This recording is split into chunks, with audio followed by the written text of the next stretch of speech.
구독, 좋아요, 알림 설정까지 부탁드려요.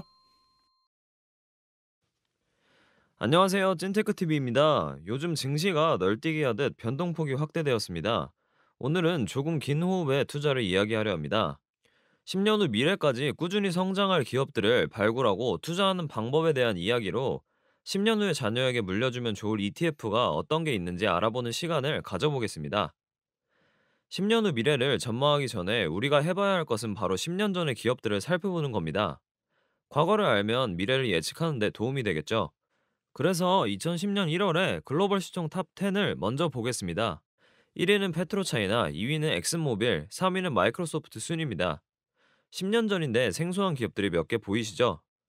그럼 지금 현재의 시총 탑 10은 누구일까요? 2021년 2월 15일 기준으로 1위는 애플, 2위는 마이크로소프트, 3위는 아마존 순입니다.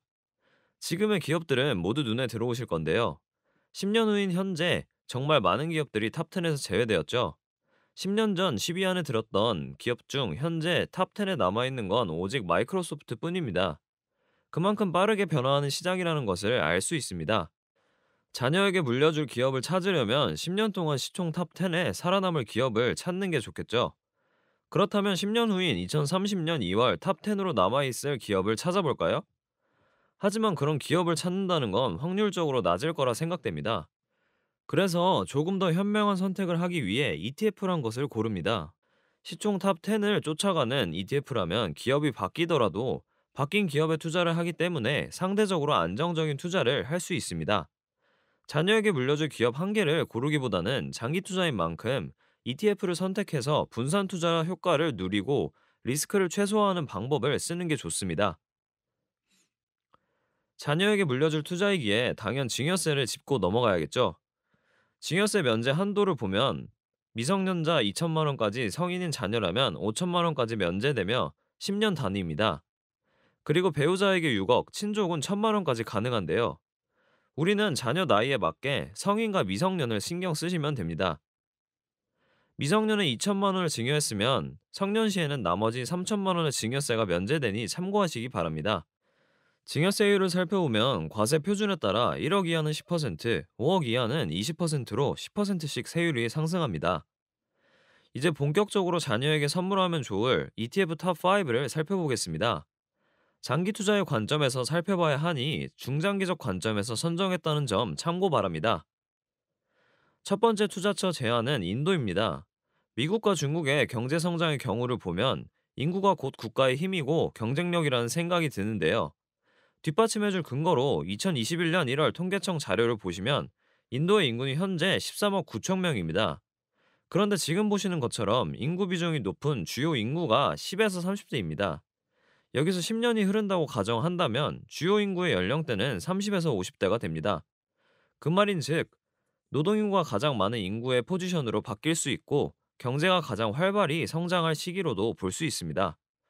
그렇기 때문에 지금부터 꾸준히 인도에 투자를 한다면 미래 전망이 좋은 투자처가 될 수 있다고 판단됩니다. 신흥국에서 성장하는 국가들의 기업들은 많은 시행착오를 겪기 때문에 살아남는 기업을 찾기가 정말 어렵습니다. 이럴 땐 인도 지수를 추종하는 ETF를 담는 게 현명한 투자일 수 있습니다. 그에 적합한 ETF는 INDA입니다. 개시일은 2012년 2월이며 현재 순 자산은 5.32 빌리언 달러이며 총 보수는 연 0.68%입니다. 최근 1년간 주가를 살펴보면 20년도 최저점 대비 현재 기준일로 95.4%의 상승이 나온 상태이지만 인도의 성장 잠재력을 고려하면 장기 투자 시 매력적으로 보입니다. INDA ETF가 투자하는 섹터를 살펴보면 금융 27%, 기술 18.4%, 에너지 12.7%, 필수 소비재 10.4%, 원자재 9.3%를 차지하고 있으며 고른 분산 투자를 하고 있습니다. 두 번째를 소개해 드리기 전에 두 가지 질문을 드려보겠습니다. 우리가 주식을 투자한다면 미국이 먼저 떠오르시나요? 그렇다면 미국의 투자 기업은 어디가 좋을까요? 테슬라, 애플, 구글, 아마존 등 빅테크 기업들이 생각나셨나요? 자연스럽게 미국 나스닥 기술주가 생각나셨다면 추천드릴 ETF가 있습니다. 바로 QQQ인데요. 과거에도 좋은 성장을 기록했으며 앞으로 4차 산업혁명 시대를 이끌 기업은 미국의 기술주가 될 것이란 기대감이 높습니다. 그래서 QQQ는 장기적으로 성장의 과실을 누릴 수 있는 투자처가 될 것으로 전망됩니다. QQQ를 자세히 살펴보면 나스닥 100 지수를 추종하는 ETF입니다. 게시일은 1999년 3월로 30년이 넘은 역사가 깊은 ETF라 할 수 있으며 순자산 규모는 159.9 빌리언 달러입니다. 총 보수는 지수를 추종하다 보니 저렴한 연 0.2%입니다. 최근 1년간 주가를 살펴보면 20년도 최저점 대비 현재 기준일로 97%의 상승이 나온 상태이며 코로나 이전의 고점을 이미 넘어섰습니다. QQQ ETF가 투자하는 섹터를 살펴보면 기술 62.3%, 소비순환재 23%, 헬스케어 6.2%, 필수 소비재 3.8%, 산업 2.3%를 차지하고 있습니다. 역시 기술주에 포커스를 맞춘 투자를 하고 있는 ETF입니다. 세 번째는 에너지와 관련된 상품인데요. 우리의 미래 에너지는 친환경 에너지로 많이 바뀔 것으로 보입니다. 2017년에 재생에너지가 25%의 비중으로 전력 생산을 담당했다면 2050년에는 86%를 차지할 것으로 전망하고 있는데요. 그만큼 환경을 더욱 생각하며 친환경 에너지 생산이 더욱 활발해질 것으로 예상됩니다. 에너지 중에서 특히 태양광과 풍력 에너지의 활용이 더욱 커질 것으로 보이는데요. 그렇다면 앞으로 이런 산업에 투자하는 것도 좋은 방법이겠죠. 바로 뒤에서 해당 ETF를 소개해드리겠습니다. 친환경 에너지 ETF는 바로 ICLN입니다. 2018년 6월 개시했으며 순 자산은 7.05 빌리언 달러이고 총 보수는 연 0.48%를 차지하고 있습니다. 바이든 정부의 정책으로 더욱 관심을 많이 받고 있는 만큼 주가 상승도 높았었는데요. 최근 1년간 차트를 보면 20년도 최저점 대비 현재 기준일로 249%의 상승이 나온 상태이며 앞으로도 더욱 관심을 가져보면 좋을 테마입니다. ICLN ETF가 투자하는 섹터 탑5를 살펴보면 재생에너지 45.2%, 전기 유틸리티 30.8%, 개별 전력 16%, 멀티 유틸리티 4.8%, 전기 부품 1.8%를 투자하고 있습니다. 네 번째 투자 분야는 바로 실버 산업 분야입니다. 국내 연령별 인구 구성비를 살펴보면 2000년에 65세 이상 인구 비중이 7.3%밖에 안 됐는데 2060년이 되면 40.1%까지 증가할 것으로 전망하고 있습니다. 이 말인즉 2060년에는 10명 중 4명은 65세 이상의 고령 인구라는 겁니다.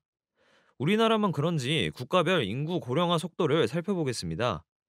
고령화에 접어든 국가는 상당히 많으며 심지어 일본은 1970년대에 진입했습니다. 한국은 2000년이죠. 그리고 초고령화 시기를 국가별로 보면 미국과 한국을 제외한 대부분의 선진국은 이미 초고령 사회에 접어들었습니다.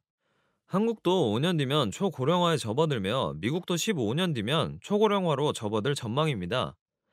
노령 인구가 많으면 당연 그만큼의 소비가 발생될 수밖에 없는데요. 노령 인구에게 가장 필요한 것은 헬스케어 분야이기에 이쪽 분야의 전망은 상당히 밝다고 보여집니다. 헬스케어 ETF 섹터로 구분되는 XLV입니다. 1998년 12월에 개시됐으며 순 자산은 24.56 빌리언 달러이고 총 보수는 연 0.12%입니다. 최근 1년 차트를 보면 20년도 최저점 대비 현재 기준일로 48%의 상승이 나왔으며 우상향을 그리고 있습니다.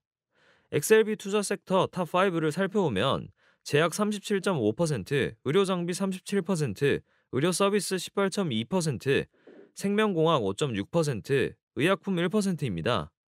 미래 먹거리로 불리는 헬스케어 분야 또한 미래가 밝은 산업으로 보여집니다. 마지막은 미국 주식에 투자하면서 안정성을 추구하는 투자 방법일 수 있는데요. 우리가 보통 성장주냐 배당주냐 고민을 많이 하는데요. 성장주라고 하면 마이크로소프트, 애플, 인텔 같은 기업들이 속하고 배당주라 하면 배당을 20년부터 50년간 계속 늘려갈 예상 귀족주를 이야기할 수 있습니다. 대표적으로 유나이티드 헬스케어 그룹, 존슨앤존슨, 3M 등이 있습니다. 성장주는 주가의 상승을 목적으로 하며 고수익을 추구하고 배당주는 주가 상승보다는 주기적인 배당으로 인한 안정적인 수익을 추구합니다. 이렇게 성향이 다른 기업들을 하나로 묶은 ETF가 있는데요. 그건 바로 DIA입니다. 그래서 성장과 배당 두 마리 토끼를 한 번에 잡을 수 있는 가능성이 엿보이는 ETF입니다. 마지막으로 DIA ETF는 미국 배당과 성장주에 투자를 하는 ETF이며 1998년에 개시를 했고 순자산은 903 빌리언 달러입니다. 역사와 정통이 엿보이듯 순자산 규모도 상당히 큰 것을 알 수 있습니다. 현재 기준으로 배당은 연 1.82%를 주고 있으며 총 보수는 연 0.16%로 저렴한 편입니다. 최근 1년간 차트를 보면 20년도 최저점 대비 현재 기준일로 64%의 상승을 했습니다. DIA에 투자하는 섹터 탑5를 보면 기술 21.8%, 헬스케어 17.7%, 소비순환재 17.2%, 산업 16.7%, 금융 14%를 차지하고 있습니다. 각 분야의 고른 분산 투자를 통해 안정적인 ETF를 추구하고 있는 DIA입니다. 지금까지 자녀에게 물려주면 좋을 ETF 탑5를 소개해드렸습니다. 자녀에게 물려주기 좋다는 말은 장기 투자에 유리한 ETF란 이야기일 수도 있고, 알파 수익을 추구하여 더욱 큰 수익을 기대할 수 있는 ETF들입니다. 앞으로 미래는 인구, 질병, 기술, 환경에 따라 많은 변화가 있을 것이고, 그 변화에 맞춰 투자 가능성 또한 기대되는 ETF들입니다. 지금까지 찐테크TV였습니다. 현명한 투자에 도움되시길 바랍니다. 구독, 좋아요, 알림 설정까지 부탁드려요.